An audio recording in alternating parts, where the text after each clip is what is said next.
What do I know where you guys are located? Where are you guys located? We're in Montgomery Village, Maryland, Gaithersburg right now. So we would be considered right outside. We're part of the DMV area. Okay. Yep. District of Columbia, Maryland, and Northern Virginia. Yeah. Yep.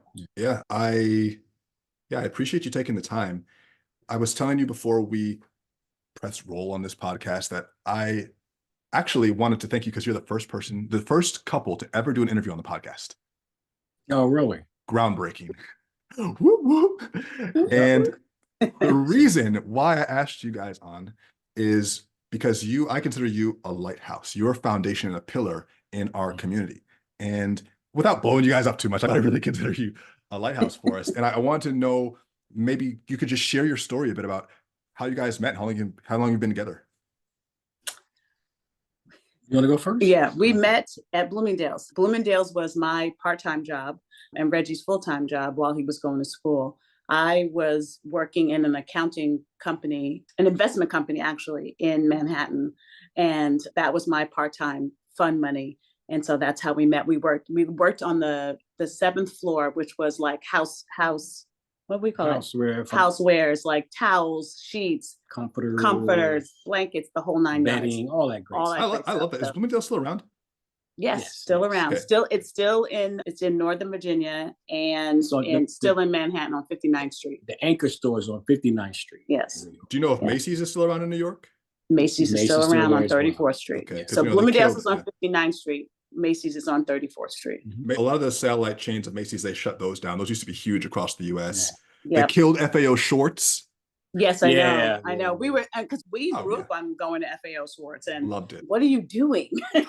if you want to I'll probably cut this out later, but the branding of it, I love the brand. And I was so sad that it died. Also, Toys R Us is now inside the mall in Macy's or Sears or JCPenney. Oh, remember that. But JCPenney is no longer existing. And JCPenney's now yeah. Yes. It's crazy. It's so crazy. That's the Amazon effect. Yes, very much. Big brick and mortar stores are gone. Yeah. So we met at Bloomingdale's. I was 20 at the time that Reggie and I met. Wow. Yeah. So we've been together 40 years. 40 years, 38, and we went 38 and a half married. Yes. Everyone on the podcast is like, okay, she met when she was 20 and 38.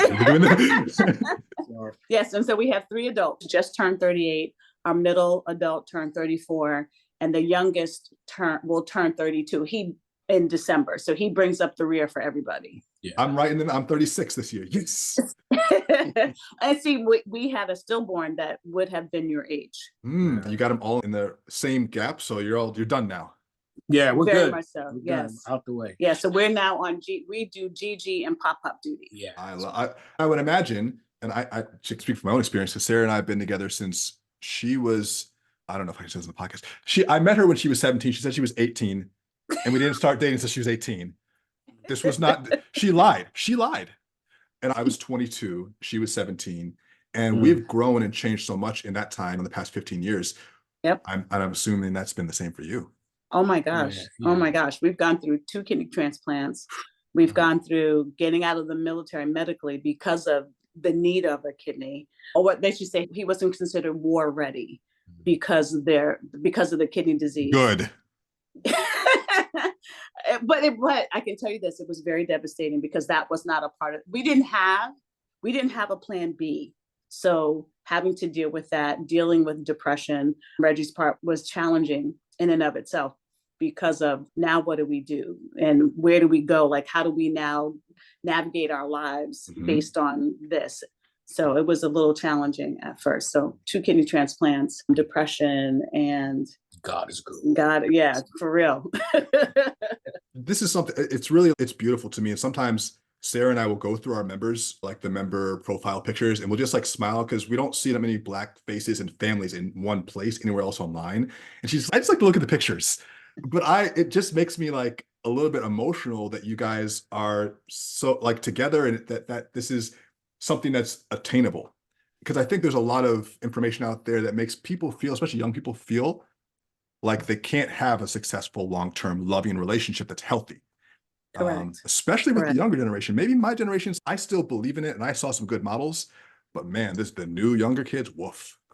But I think a lot of people take on the mindset, they go into the marriage with a plan B. If it doesn't work, if he does this or if she does that, then I'm out. Versus like it takes two to tango.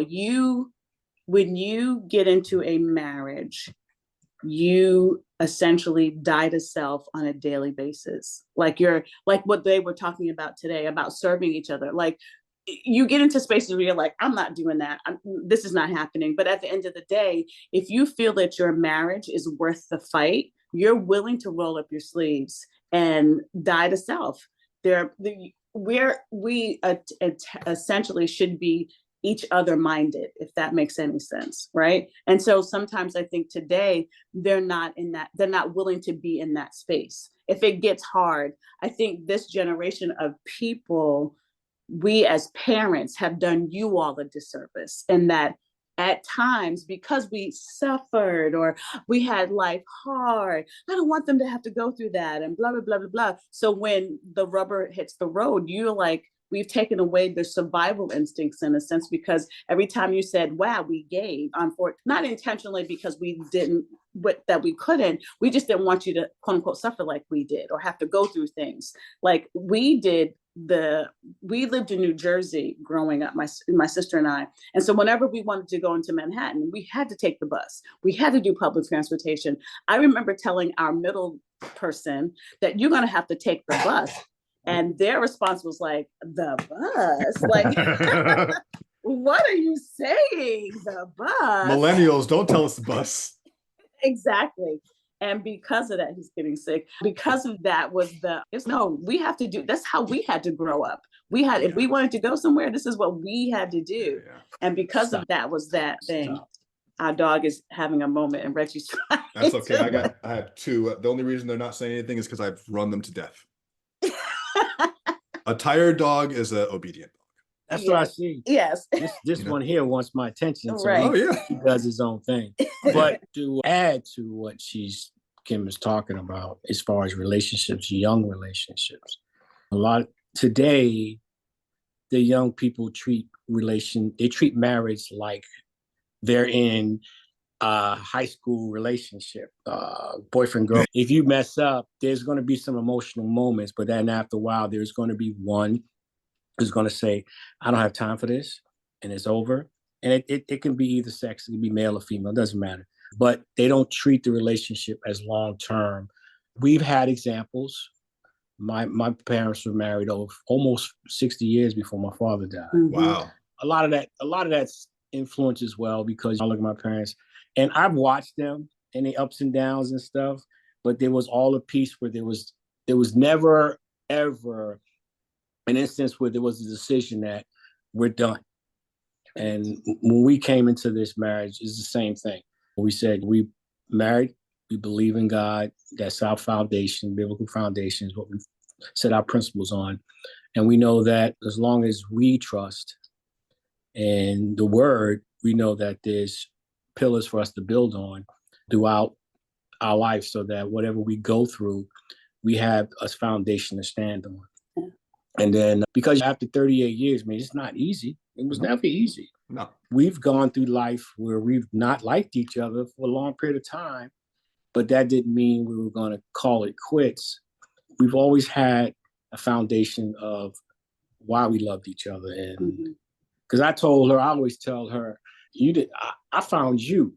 So I'm here. And so she ain't going nowhere. She knows she wasn't going anywhere anyway. But and not saying that we have not been without challenges. Yeah. Of course. Yeah. 38 years, I was like, look, girl, I'm done. Let it be written, let it be stoned. She said, we're going to go in my room. Talk to you in the morning. You know? I can't even stand myself 38 years, let alone someone else. Yeah, it's been a journey. Yeah. Definitely. And as we've evolved, we've had to grow up and understand the evolved partner, if that makes any sense. Because new person.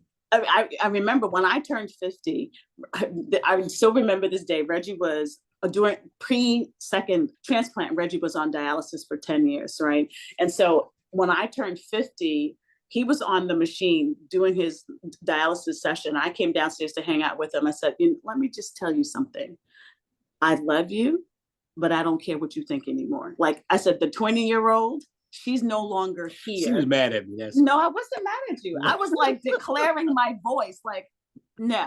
That That's so 20-year-old rude.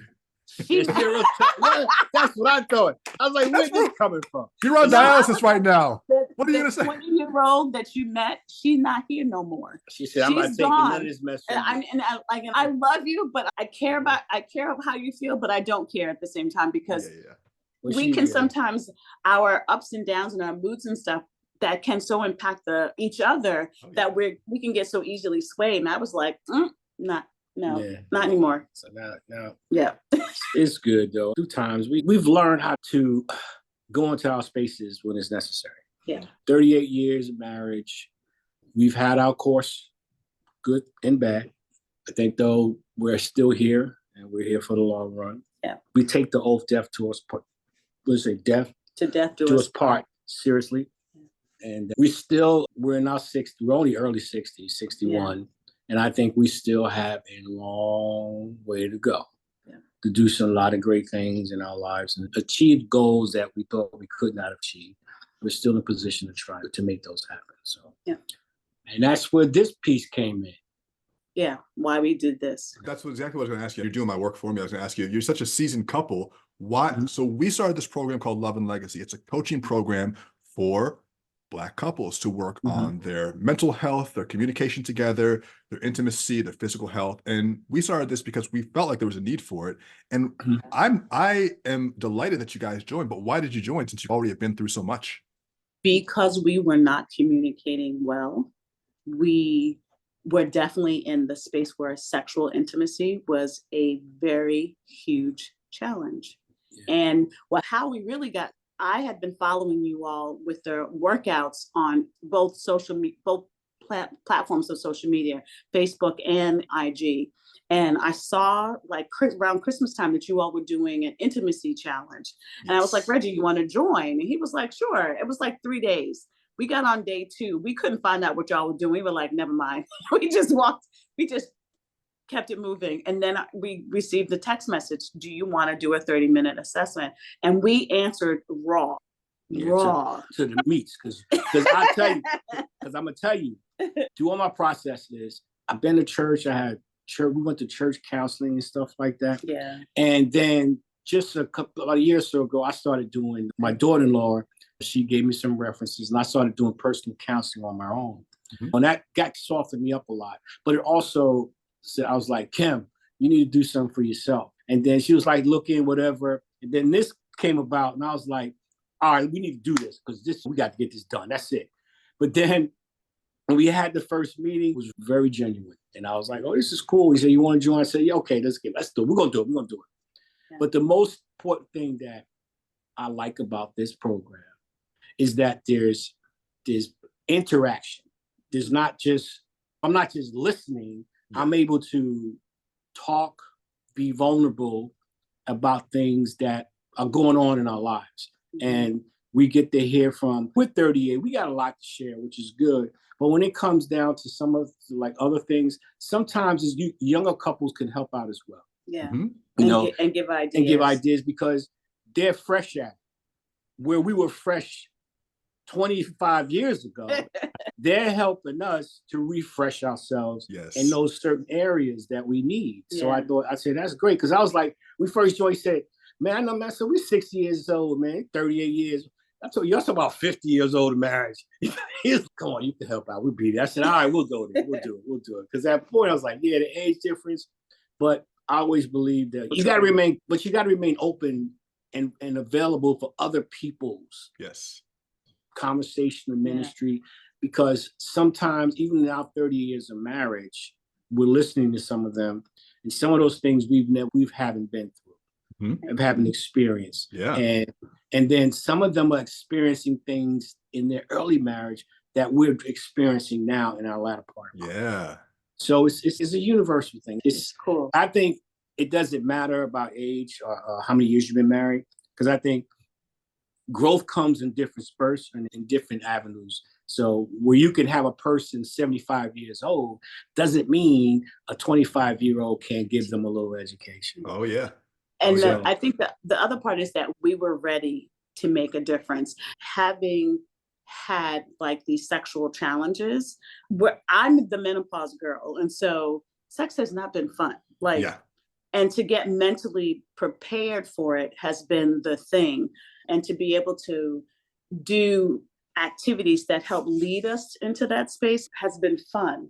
Even the weekend challenges have been fun because it has caused us to like plan. Okay, so what are we doing this weekend? Which one do you want to do? Like, as soon as you all put it out, I'm sending a text message or sending him the email. Like, which one are we doing this weekend? Wait a minute. The last task was have things like, what you're going to do? You're going to exercise, you're going to dance. Man, she had me dancing or exercising all last week. You're supposed to pick one. It's supposed to be one day. All out the whole week. I was like, oh man. Sorry, not sorry. But we have fun. It's good. But it's been a lot of fun doing watching movies, and instead of candlelight, ours was the fireplace. Nice.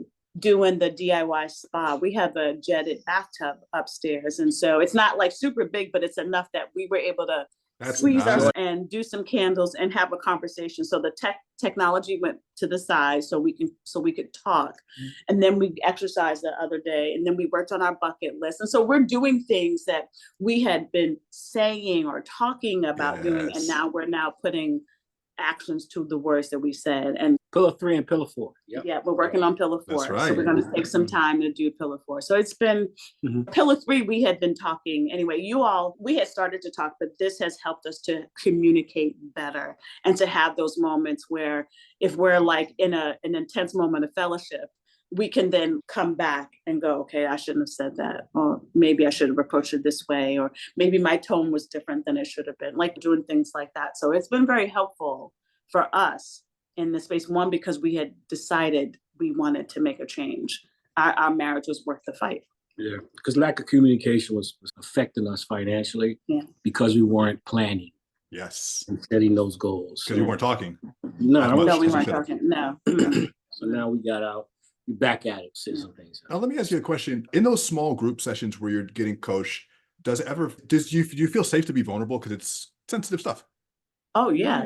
And not only us, but like the other couples that are in the group. Like we don't know them, but we're becoming familiar. Yeah. So it's been very cool. There's one couple, the husband's good. So cool because Reggie's do that. Do that again. Yes, and then Reggie's encouraging him to be vulnerable because it encourages the other men to be vulnerable. I like to be more open. So it has been interesting. Like today, we decided not to be the first to start talking. And then at the end, the quicks were like, Reggie, Cam, you ever heard from you?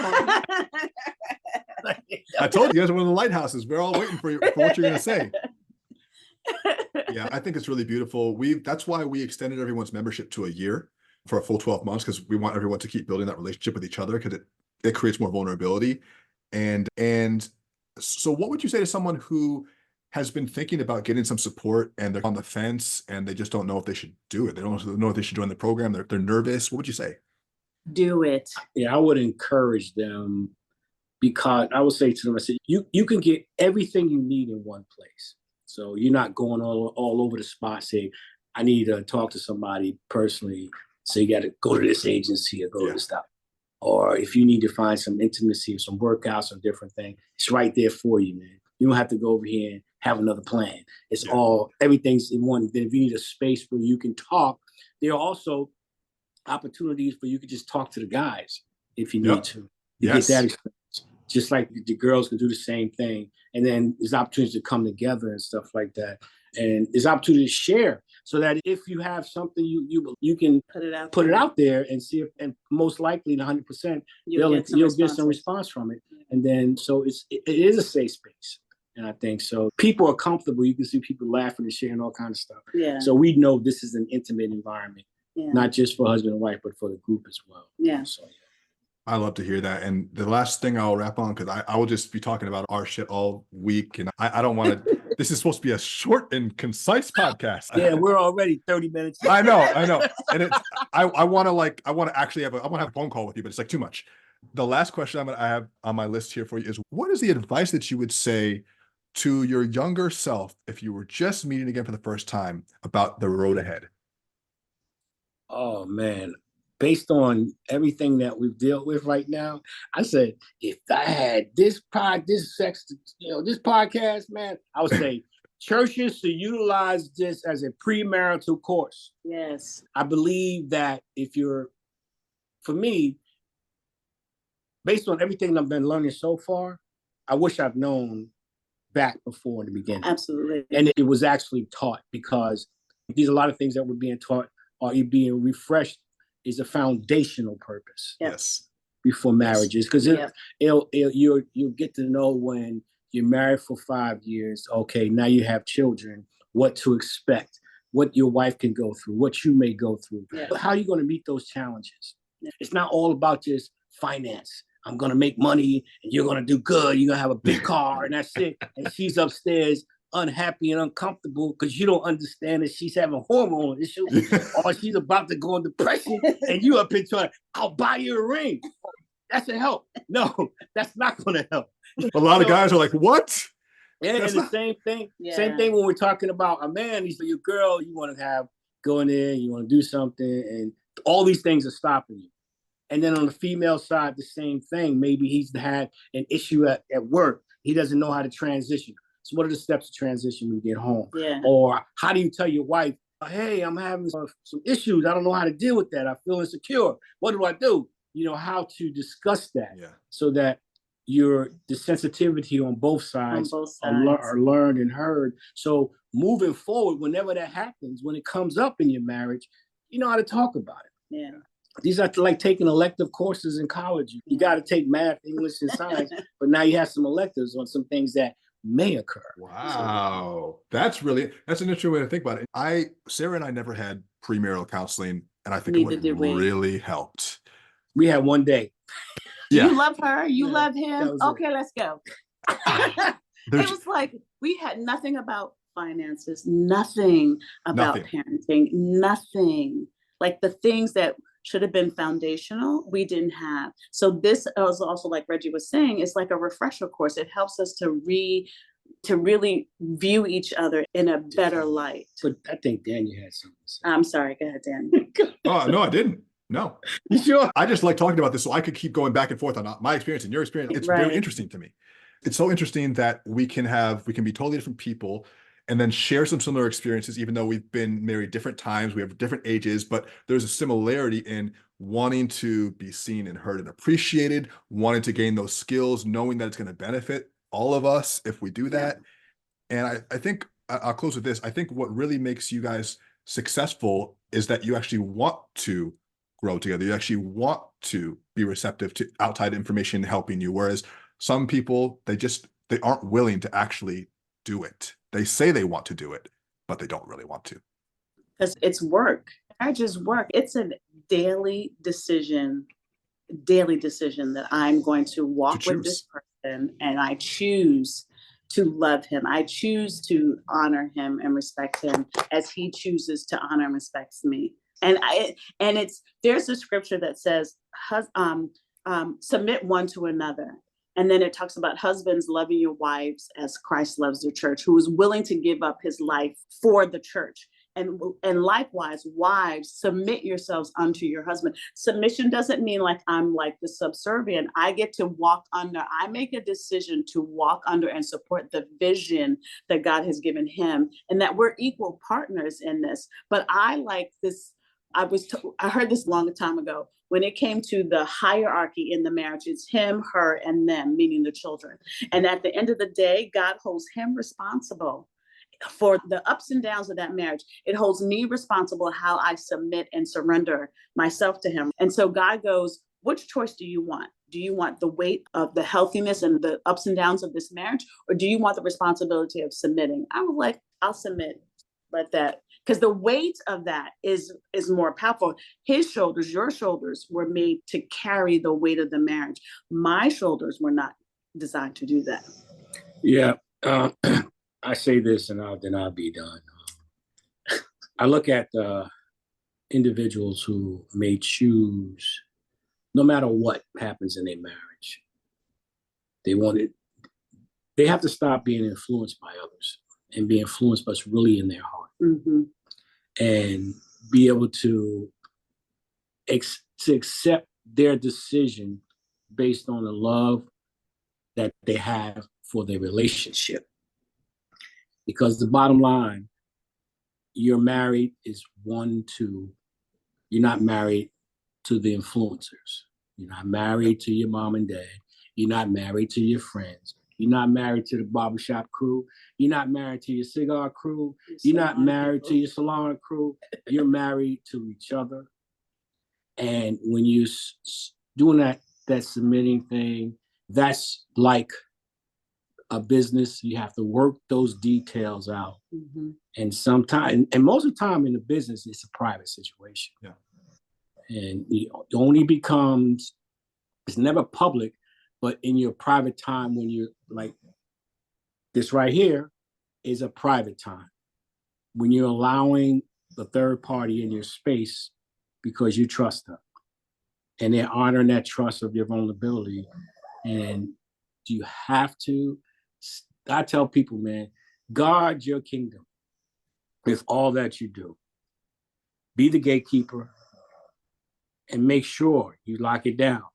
You got to protect your home, protect your family, protect your relationship. You have no choice. She used to get mad at me about that. I like that. I said, nah, that person's not right. We got to let them go. That's not friendship for us.